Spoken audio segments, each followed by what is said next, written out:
Hey everybody, it's Jason Blaha here, and as all of you know, I did a video the other day discussing Mark's jump into powerlifting, and I thought my video was pretty tame, and then I saw the discussion that started yesterday or the day before. A bunch of coaches on Facebook, and by a bunch of coaches I mean at least a dozen really well-respected coaches, got in that ass, and they really gave Mark a hard time on Johnny Candido's wall, because Candido was laughing about the massive range of 1,500 to 2,000, and I like Mark. You guys know I'm in business with Mark. Mark's my bro. We're friends. And I kind of laughed too. That range is really, really big. And it's kind of silly to put that big of a range on it. But all joking aside and picking on that aside, Mark hasn't done any of the powerlifting in a long time. So to say that there's going to be a massive guess factor in his total is very reasonable. There's no way he's going to be able to pin down what his total is going to be within 100 pounds. He can't. Now, a 500-pound range is a bit silly, but let's be realistic here.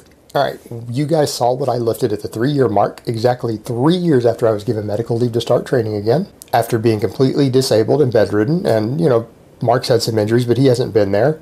And he has a lot more muscle mass than I have. He has more body weight than I have, and he's slightly shorter than me. So you guys saw me hit on camera a 508 raw squat with no wraps, no sleeves. You guys have seen me deadlift 575 with no belt, no equipment, no straps of any type. It's reasonable to say that Mark will at least hit my numbers and will almost certainly surpass those. So right there, you're sitting at almost an 1,100 just off the squat and the deadlift. We've seen him bench 405, 4 reps on the incline. So you figure bare minimum worst case scenario, he's going to flat bench 425. That puts him past the 1,500 total. Absolute worst case scenario. I can't envision him hitting anything lower than a 1,500 total if he actually gets some decent coaching, applies himself for 12 months.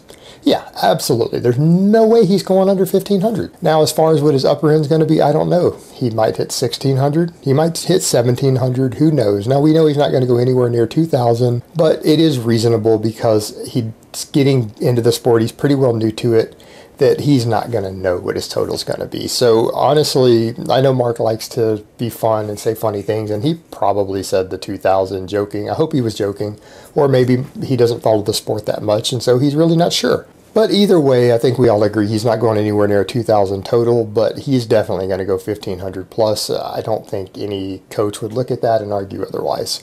And it really didn't need to be that big of a deal, but, you know, man, we know how powerlifters and powerlifting coaches are. They love to just rip apart anyone who they think is bragging.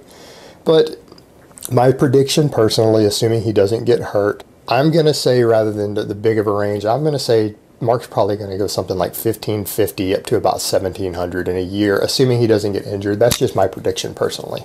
All right, guys, but that's really all I have to say on that today. I hope it's been informative, and I will talk to you guys next time.